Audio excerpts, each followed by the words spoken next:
Portal UOL publica matéria-bomba sobre a conduta do ministro Alexandre de Moraes no inquérito aberto a mando do presidente do Supremo Tribunal Federal, Dias Toffoli.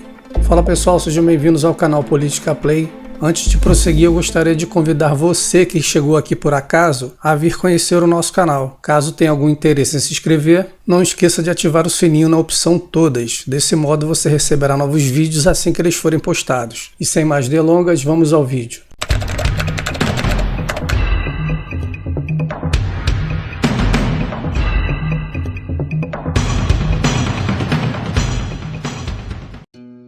O ministro do STF, Alexandre de Moraes, blindou de tal forma a investigação que apura críticas caracterizadas pelo mesmo como fake news contra a corte, que até mesmo os delegados designados pela Polícia Federal para levar adiante o inquérito trabalham no escuro sob o controle do ministro que comanda as operações. De acordo com policiais que participam da investigação que foram ouvidos pelo UOL, apenas o ministro e o seu gabinete possuem uma visão completa do que há no procedimento. De acordo com a matéria, a meta é manter a apuração blindada de qualquer tentativa de interferência. De acordo com os relatos obtidos pela reportagem, os delegados não têm acesso nem a informações básicas do inquérito, como quem é investigado formalmente. As informações produzidas não são compartilhadas formalmente com os outros. As equipes não recebem retorno sobre os relatórios que enviam ao gabinete do ministro e quando recebem uma ordem, ela contém os elementos mínimos para serem cumpridas. Abre aspas. É como se fosse um quebra-cabeça, onde apenas ele encaixa as peças e consegue ver a imagem que está sendo formada. O ministro Alexandre desenhou a investigação dessa forma blindada desde o começo. Parece que já previa tentativas de interferência.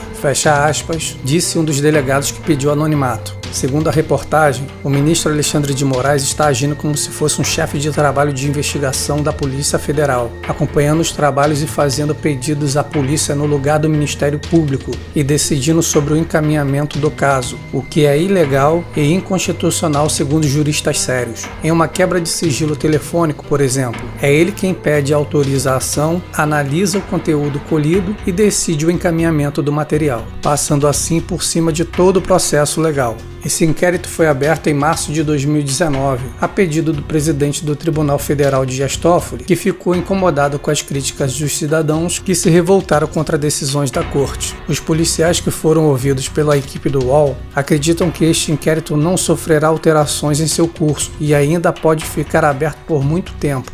A PGR já pediu o arquivamento deste inquérito por 2 vezes, por violar a regra legal e constitucional de inquérito e investigação. É mais um capítulo num show de horrores por parte do STF. Nós temos que voltar um pouquinho no tempo para entender o que está acontecendo. Ainda em 2019, o presidente da corte, o senhor Dias Toffoli, interpretou o regimento interno do STF que diz que no caso de um crime acontecendo nas dependências do tribunal poderia ser aberto o inquérito pela própria corte.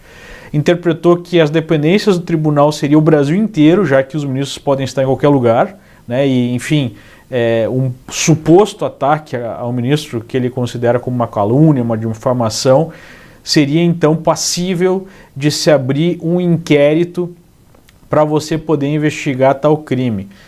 Mais do que isso, depois de criar de ofício esse inquérito, ele indicou Alexandre de Moraes sem fazer um sorteio como manda o regimento interno aí do STF, indicou quem ele queria para conduzir tal inquérito, sendo que o ministro Alexandre de Moraes, o indicado por ele, escolheu a dedo outros delegados, outra equipe policial para fazer aí as buscas, enfim, para fazer a investigação totalmente fora aí das regras usuais que nós temos no Brasil. O Ministério Público não foi chamado para fazer essa investigação, que seria o caso. A procuradora, à época, deu em parecer a opinião de que esse é um inquérito ilegal, que foge aí dos procedimentos usuais de investigação e que os seus procedimentos seriam nulos. Alguns integrantes do Ministério Público Federal que receberam pedidos aí de investigação também consideraram nulas essas ordens e devolveram essas ordens para o STF. Nós temos que entender o que aconteceu para nós chegarmos até aqui. O STF tem sido questionado pelo público de maneira profunda.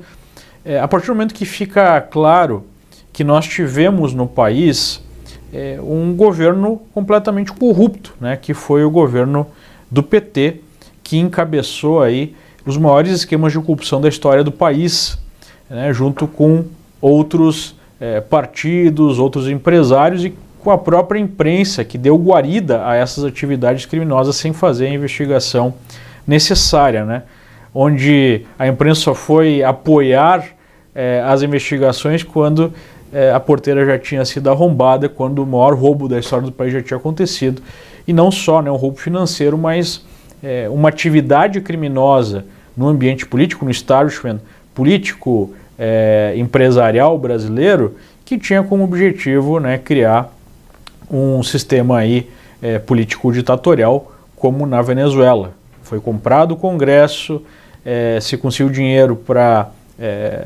garantir aí verba, né, para as campanhas eleitorais, se mandou dinheiro até para garantir outras ditaduras fora do Brasil.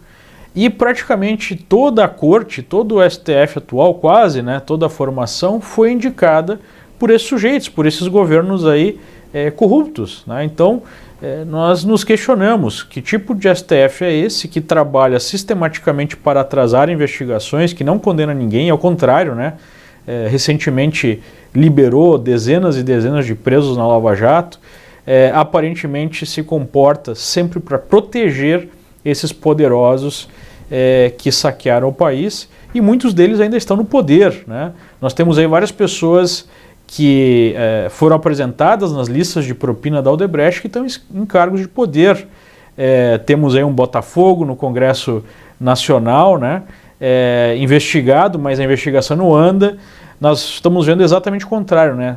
Esses sujeitos aí que são alvos de suspeitas profundas, gravíssimas de corrupção e de outros crimes, criam leis para dificultar a continuidade das investigações, como aconteceu na lei de abuso de autoridade, como aconteceu aí nesse pacote pró-crime, que virou o pacote anticrime do Moro, né? E enfim, outras posturas aí da Câmara, e o STF anulou condenações, passou para a Justiça Eleitoral boa parte das investigações, que nós sabemos que a Justiça Eleitoral é menos dura nas suas penas, né? E coroou esse festival aí de impunidade com o fim da prisão após segunda instância, que mandou Lula para casa, mandou Zé Dirceu para casa e assim por diante, né? Não podemos esquecer que o próprio Dias Toffoli foi advogado do PT e trabalhou diretamente com o Zé Dirceu, né, quando estava na Casa Civil, e não viu problemas em tomar decisões que liberassem esses sujeitos do partido e seu próprio ex-chefe Zé Dirceu. Obviamente que isso causa uma revolta popular, as pessoas vão principalmente para as redes sociais e externam essa revolta, né, com esse estado de coisas, e o próprio Toffoli colocou que era preciso tomar uma atitude para frear as críticas, ou seja, nós estamos falando aí de uma censura aberta, e o próprio Toffoli comemorou logo após a abertura desse inquérito, que é uma forma de intimidar, né, as pessoas, que o que ele chamou de ataques, na verdade eu chamo de críticas ao STF, tinham diminuído em 80%, e portanto o inquérito precisava continuar, ou seja, ele mesmo está confessando que cometeu um crime, né? O próprio professor Carvalhosa, ele colocou isso, né? Colocou isso aí num tweet recente, acho que foi um post no Facebook. Dias Toffoli e seu companheiro Alexandre de Moraes transformaram o STF num tribunal de sessão, declarando no artigo 5º e inciso 16º da Constituição no mais grave delito contra as liberdades públicas numa democracia. No comando desse tribunal de exceção estabeleceram esses dois abusivos funcionários públicos um clima de terror mediante a prática continuada dos crimes de ameaça, constrangimento ilegal, violência arbitrária e invasão de domicílio combinados nos artigos 132, 146, 147 e 150 do Código Penal.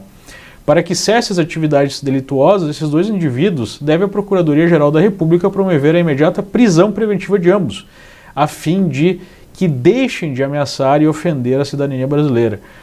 As pessoas e instituições da sociedade civil não devem obedecer e acatar qualquer medida determinada por esses dois elementos, comunicando imediatamente ao Ministério Público a respeito para as providências devidas, né?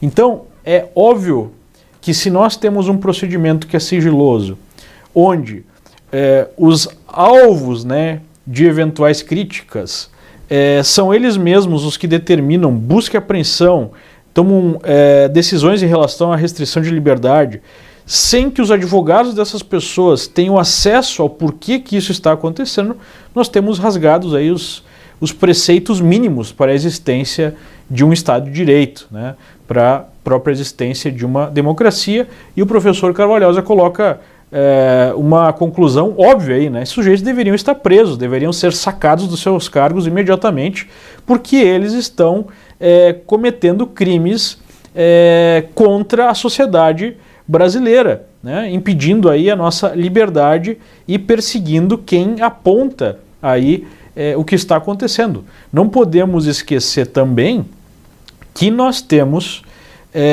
esses sujeitos barrando processos de investigação que começaram aí contra eles, né? Nós tínhamos procedimentos na Receita Federal, no COAF, que questionavam certas transações financeiras e tais procedimentos foram impedidos de serem continuados por decisões do próprio Supremo, ou seja, é o Supremo tomando decisões para se blindar e impedir aí que a justiça alcance, né, os seus integrantes, o que basicamente é a definição de uma ditadura, né?